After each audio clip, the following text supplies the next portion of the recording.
Here's what you missed on Phathead and Cande in the morning. Weekdays 6 to 10 a.m. on My Country 96.1.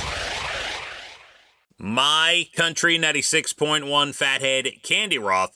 We're looking at a good day later on. I promise you, a touch of rain, 11, 12, 1 o'clock, and then we're clear. 65 and sunny, opening night of Dublin Deck tonight. The commemorative T-shirts on the wheel. The stack of Tim McGraw tickets for UBS Arena. The Walker Hayes tickets, all on the prize wheel. We've got DJ Salty Jim and no cover charge. Come out and enjoy Come tonight. one, come all. It sounds like a lot of fun. I really would. If I lived closer, I think I'd come.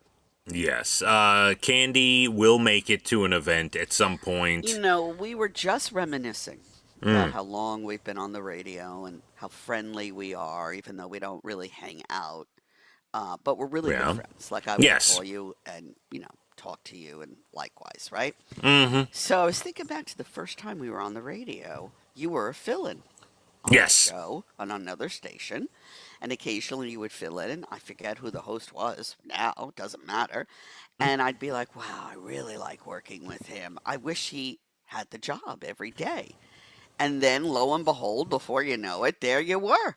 And Puffy gets the credit for joining us together. He saw something, and he was absolutely right. Thank you, Puffy.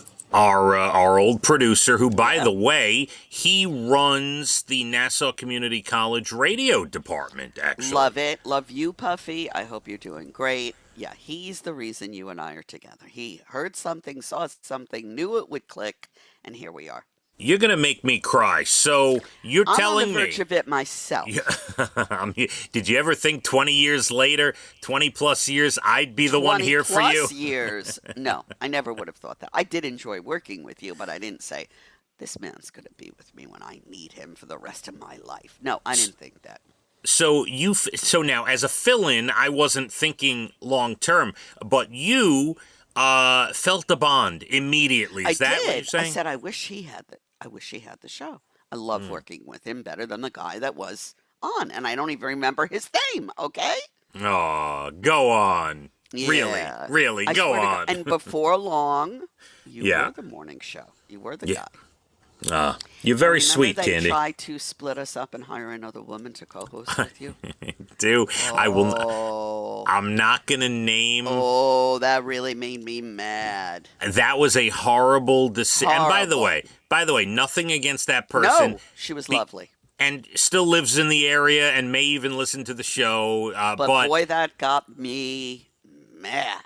The person, it wasn't her decision. The person that made the decision, it was I did not enjoy that at all. No, and it didn't last that long. And I was very upset. It was very hard for me to even speak on that station. I was so upset. That was a rough patch. That was a very rough patch. But here we are. They can't separate us. That's it. No, you can't hold us down. Absolutely not. I appreciate that. And shall I tell my story of when I first heard you? If only you must. I could tell it. You want me to tell it? Go ahead. You're 13, 14. No. I was 10. 10 in the car, listening to me. Yep. Saying, one day, I'm going to work with that lady. It was not, you got most of it. It's a totally made-up story. Nope. It's okay. 1983. I was about 10. I remember driving on the Belt Parkway between Coney Island and the Verrazano Bridge. So ridiculous. And I remember listening to your voice, and I said from the back seat, I took my Sony Walkman off, and I said to my parents, I shall work with that woman one day. You did not. See, that's where I think you made up the story. Everything about the story is true except when I said that to my part. That's right. The biggest part. The most important part is made up. I knew it. That's right. And here we are. Here we are. You're a legend. Oh, I'm a legend in my own mind. Cande, let's do some national days, why don't we? Why don't we quickly do that? It is National Third Shift Workers Day today. And what shift is that? I'm assuming that's like midnight to 8 a.m. kind of thing. Yeah, or 10 to 6. That's tough to do every night. Yes, very much so. National Have a Coke Day today. Could it be a Diet Coke, please? I would hope so. I don't have enough room for all that sugar, I'm telling you. Me either. National Coconut Cream Pie Day today. If you got it, if you bring it, I will come. If you build Oh. it, I will eat it. All right. It is a couple of nurse things. First, it's National Student Nurse Day today. Yes, very important. The student becomes a nurse. Yep, and I'll tell you, Long Island, as many know, a lot of big nursing schools on Long Island. Yeah, they do very well. And it's National School Nurse Day. We love the school nurses. They know our kids better than we even think they do. It's crazy. They really are tuned in. It's more like a psychiatric, come here to complain if you're not feeling well, if you're upset about something office. Do you know what I mean? And it's not only that. I will tell you how many times in the last number of years I've said to my kid when they weren't feeling 100%, and I send them off to school, and I said, listen, if you have a problem during school, go to the nurse. Just go see the nurse. Like it's a comforting thing. It's a comfort thing, Ken. It is a comfort thing. And I knew the nurse so well with both of my kids, but more Evan than Casey, because Casey always liked to go to school and he didn't like to miss school and whatever. But Evan would go there and I'd be like, what do you think? Is it serious? Should I come get him? Should he just lay down for an hour? What do you think? And we decide, the nurse and I, because that's how well she knew every kid. Yep. Thank you to the school nurses. And the last one, I also have a story for this. It is National Receptionist Day.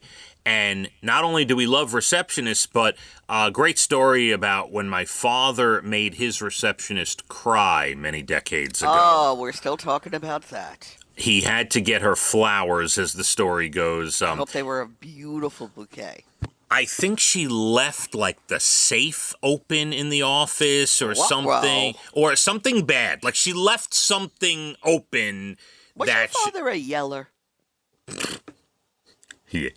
We never really discussed that. He's saying that with a straight face. Yeah. So, at work or at home? What are we? Are we both? What are we talking about? Yes, of course, both. More home than work because you didn't work with him. He yelled when he had to, but there were mostly calm moments. But yes, he would yell like anyone. I think it was pretty normal stuff. Like he would yell when he had to. My father would yell. Now, when you had to get very serious is when my father, like the color would drain out of his face and he wouldn't say anything. And then oh, this is bad. If he was yelling, it's just, oh, please, he's yelling again. He got silent and the color drained from his face. You better hold your breath and expect the worst. Now, I will also say that with my father being at work quite a bit, my mother was more of the disciplinarian. Really? In the home. She was the one that was around all the time, I don't see her as a yeller. No, when she had to. But no, it was more like a raise of the voice. My mother wasn't a yeller. She would raise it, but she was a lecturer. She'd melt your ear with lectures. Yeah, I hear that. I understand that. Candy, shall we get some good news to round out the morning? Yes, please. I think we've taken a turn for the worse here. 2 high schoolers near Detroit were honored after saving a teacher's life back in March. Gym teacher Alfred Catola had a heart attack during a student-teacher basketball game. Oh, my.